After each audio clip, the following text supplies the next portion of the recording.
Hello students. आज की class में हम लेंथेनाइड्स की एप्लीकेशंस मीन्स उनके यूजेस के बारे में स्टडी करेंगे।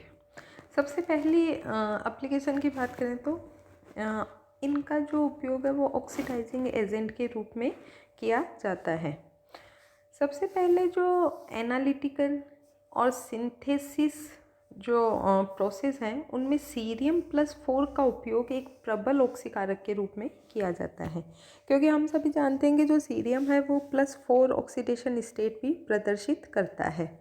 सीरियम+4 का एक कॉम्प्लेक्स सॉल्ट जिसे सीरिक अमोनियम नाइट्रेट कहा जाता है वो टोलुइन का बेंजल्डिहाइड में ऑक्सीकरण कर देता है। क्लियर। टोलुइन का बेंजल्डिहाइड में ऑक्सीकरण करने के लिए हम सीरिक अमोनियम नाइट्रेट को काम में लेते हैं। इसी तरीके से जो सीरियम+4 है उसका जो एक्वस सॉल्यूशन होता है वो कंसनट्रेट HCl को क्लोरीन में ऑक्सीकृत कर देता है। इसी के साथ साथ जो सीरिक सल्फेट तथा सीरिक अमोनियम सल्फेट है, इन दोनों सोल्ट का यूज़ हम आयोडोमीतीय अनुमापनों में एक अच्छे प्राथमिक मानक के रूप में प्रयुक्त करते हैं। अब ये क्यों उपयोग में लिया जाता है एज ए आदर्श प्राथमिक मानक के रूप में, उनकी बात करते हैं। सबसे पहला तो बात यह है कि जो सीरियम सल्फेट और सीरियम अमोनियम सल्फेट का हम सांद्र H2SO4 में सॉल्यूशन बनाते हैं वो बहुत ही स्टेबल सॉल्यूशन होता है। इसके कारण से उसको लंबे टाइम के लिए हम स्टोर कर सकते हैं, संग्रहित कर सकते हैं। इसी के साथ साथ में इस सीरियम+4 की जो अपचयन अभिक्रिया है वो इजीली संपन्न हो जाती है। मीन सीरियम+4 है वो इजीली सीरियम+3 में अपचयित हो जाता है। इसके कारण सामने वाली स्पीसीज़ का इजीली ऑक्सीडेशन भी हो जाएगा। इसके जो विलयन का कलर होता है वो बहुत ही हल्का कलर होता है। उसके कारण जो ब्यूरेट का पाठ्यांक होता है उसे हम इजीली रीड कर पाते हैं, मतलब इजीली हमें वो दिखाई दे देता है। इसी के साथ साथ में जो ट्राइफेनिल मेथेन या मेथिल ब्लू या फेरोइन आदि कोई भी सूचकांक का हम इस सॉल्यूशन के साथ में इजीली उपयोग कर सकते हैं। मीन्स इन सभी सूचकों के साथ में हमें अंतिम बिंदु इजीली दिखाई दे जाता है। क्लियर। इसलिए हम आयोडोमीतीय अनुमापनों में सीरिक अमोनियम सल्फेट को एक आदर्श प्राथमिक मानक के रूप में उपयोग में लेते हैं। अब इनका जो सेकंड यूज़ है वो सिरेमिक एप्लीकेशंस है। मीन्स सिरेमिक कार्यों के लिए भी इनका बहुत ही यूज़ किया जाता है लेंथेनाइड्स का। तो जो सीरियम ऑक्साइड है उसके साथ में हम lanthanum oxide, praseodymium oxide, neodymium oxide का उपयोग किसी भी कांच को रंगीन बनाने के लिए काम में लेते हैं। जो नाभिकीय टेक्नोलॉजी होती है उसमें जो कांच की सीलें होती हैं उनमें हम 1% सीरियम ऑक्साइड का उपयोग करते हैं, क्योंकि जो सीरियम ऑक्साइड है उसके कारण नाभिकीय विकिरणों का कोई प्रभाव नहीं पड़ेगा उस कांच की सीलों पर। ओके। इसी तरीके से जो लेंथेनम ऑक्साइड है उसका उपयोग क्रूक लेंसेज बनाने में किया जाता है, और ये जो क्रूक लेंसेज होते हैं ये यूवी रेज को अवशोषित कर लेते हैं। ठीक है। और इसी प्रकार से जो सीरियम ऑक्साइड है उसका यूज़ भी क्रूक लेंसेज बनाने में हम करते हैं, और क्रूक लेंसेज का उपयोग किया जाता है यूवी रेज को अवशोषित करने के लिए। नियोडाइमियम को मिलाकर हम जो धूप से बचाने वाले सनग्लासेस होते हैं उनका निर्माण करते हैं। मीन्स जो सनलाइट आ रही है उससे प्रोटेक्शन के लिए जनरली हम सनग्लासेस का यूज़ करते हैं।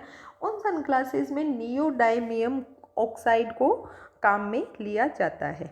नियोडाइमियम ऑक्साइड और प्रेसियोडाइमियम ऑक्साइड इन दोनों को मिलाकर जब कांच में यूज़ किया जाता है तो एक नीले कांच का निर्माण होता है, और ये जो नीले कांच वाले जो ग्लासेस बनते हैं इनका उपयोग वेल्डिंग या कांच को फूंकने का जो कार्य करते हैं उस जो कार्य किया जाता है उस टाइम आँखों के प्रोटेक्शन के लिए इनका उपयोग किया जाता है।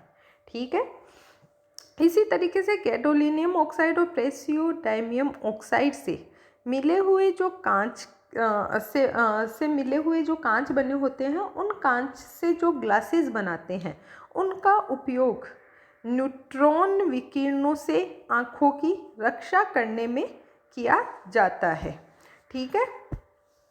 इसी तरीके से कांच में यदि 1% से कम सीरियम ऑक्साइड मिलाया जाएगा तो हमें भूरा कांच मिलेगा, मीन्स ब्राउन कलर का। इसी तरीके से कांच में यदि नियोडाइमियम ऑक्साइड मिलाकर हम बनाएंगे तो लाल कांच मिलेगा। प्रेसियोडाइमियम ऑक्साइड को ऐड करेंगे तो हरा कांच मिलेगा। मीन्स हमें किस कलर का कांच निर्मित करना है उसके लिए हम अलग अलग लेंथेनाइड्स के ऑक्साइड को कांच में मिलाते हैं। ठीक है। इसी तरीके से लेंथेनाइड्स का उपयोग उच्च तापशाह या रिफ्रैक्ट्रीज के निर्माण में भी किया जाता है। सीरियम सल्फाइड जो होता है उसका मेल्टिंग पॉइंट लगभग 2000 डिग्री सेंटीग्रेड तक होता है। इसके कारण सीरियम सल्फाइड से का यूज ऐसे क्रूसिबल बनाने में किया जाता है जिनमें अपचायक वातावरण में लगभग 1800 डिग्री सेंटीग्रेड तक ताप पर धातुओं को गलाया जा सके। मीन्स जब हमें ऐसी धातु जो कि लगभग 1800 डिग्री सेंटीग्रेड पर मेल्ट होती है, हमें उसको गलाना है, उसे मेल्ट करना है, तो उस टाइम हम सीरियम सल्फाइड से बने हुए क्रूसिबल का उपयोग करते हैं। ठीक है। इसी तरीके से अदर जो लेंथेनाइड्स हैं उनके बोराइड, कार्बाइड, नाइट्राइड, ये सभी भी उच्च तापशाहों का निर्माण कर सकते हैं, क्योंकि इन सभी का जो मेल्टिंग पॉइंट होता है वो भी बहुत ही ज़्यादा उच्च होता है। अगला जो यूज है वो है अब्रेसिव, मतलब अपघर्षी के रूप में लेंथेनाइड्स का यूज़। जो लेंथेनाइड्स के ऑक्साइड्स हैं उनका उपयोग अपघर्षी के रूप में भी किया जाता है। जैसे कि पॉलीराइट का जो उपयोग है, पॉलीराइट उसका यूज़ हम कांच को पॉलिश करने में करते हैं। पॉलीराइट में क्या होता है, 47% तो होता है सीरियम ऑक्साइड, 51% होता है लेंथेनम ऑक्साइड प्लस प्रेसियोडाइमियम ऑक्साइड। इसी के साथ साथ में इसमें लगभग 2% होते हैं silicon oxide, calcium oxide, ferric oxide आदि होता है। इन सब से मिलकर बनता है पोलराइट, और पोलराइट का यूज़ किया जाता है कांच को पॉलिश करने में। ठीक है। इसी तरीके से पेंट्स के रूप में भी लेंथेनाइड्स को हम काम में लेते हैं। लेंथेनाइड्स का उपयोग पोर्सिलेन के विभिन्न प्रकार के जो रंजक हैं उनको बनाने में किया जाता है। सीरियम मोलिब्डेट जो है वो पोर्सिलेन को पीला कलर प्रदान करता है। सीरियम टंगस्टेट जो है वो पोर्सिलेन को हरा नीला कलर प्रदान करता है। इसी तरीके से नियोडाइमियम के जो सोल्ट होते हैं वो पोर्सिलेन को लाल रंग प्रदान करते हैं। इसलिए हमें पोर्सिलेन के कौन से कलर के रंजक का निर्माण करना है उसी के आधार पर हम उसमें लेंथेनाइड के सोल्ट ऐड करते हैं। ठीक है। कैटालाइटिक एप्लीकेशंस, सीरियम फॉस्फेट जो है उसका उपयोग पेट्रोलियम के भंजन में उत्प्रेरक के रूप में किया जाता है। ठीक है। किसका उपयोग करते हैं, सीरियम फॉस्फेट। सीरियम फॉस्फेट का यूज़ करेंगे हम पेट्रोलियम के भंजन में उत्प्रेरक के रूप में। इन लैंप्स में भी लेंथेनाइड्स का उपयोग किया जाता है। लेंथेनम, सीरियम, सेमेरियम, यूरोपियम के जो सोल्ट हैं उनका उपयोग ल्यूमिनोफोर्स संदीपकों के सक्रियकों के रूप में किया जाता है। मीन्स जो ल्यूमिनोफोर्स होते हैं उनको एक्टिवेट करने का काम करते हैं सीरियम, सेमेरियम, यूरोपियम आदि। इनका यूज हम गैस मेंटल का निर्माण करने में भी करते हैं। साथ ही साथ जो चमकीले लैंप होते हैं उनकी कोटिंग और जो कैथोड किरण नली के पर्दे होते हैं उन पर भी इन लेंथेनाइड्स का पेंट किया जाता है। ठीक है। इन मेडिसिन एंड एग्रीकल्चर, मेडिसिन और एग्रीकल्चर में लेंथेनाइट्स को यूज़ किया जाता है। उल्टी व जीभ मचलाने पर हम सीरियम लवणों का यूज़ करते हैं। हीमोग्लोबिन व लाल रक्त कणिकाओं की वृद्धि करने के लिए हम इर्बियम व सीरियम के लवणों का उपयोग करते हैं।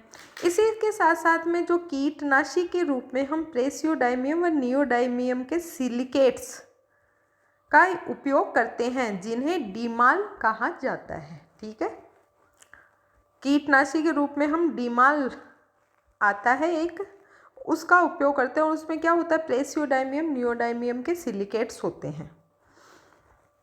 इसी के साथ साथ में जो यूरोपियम और प्रेसियोडाइमियम +3 हैं, उनके बीटा डाइकीटोन कॉम्प्लेक्सेस जो होते हैं वो ऑर्गेनिक सॉल्वेंट में डिसॉल्व हो जाते हैं, इसलिए उनका उपयोग एनएमआर स्पेक्ट्रोस्कोपी में लेंथेनाइट शिफ्ट रिएजेंट के रूप में किया जाता है।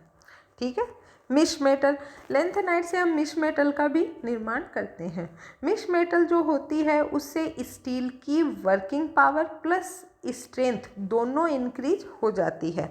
मिश मेटल में जो 50% तो होता है सीरियम, 40% होता है लेंथेनम, 7% होता है आयरन एंड 3% अदर मेटल्स इसमें पाई जाती है।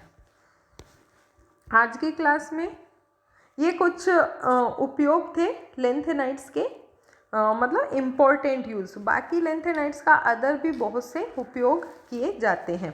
आज की क्लास में हम इतना ही पढ़ेंगे, आगे का हम नेक्स्ट क्लास में पढ़ेंगे। धन्यवाद।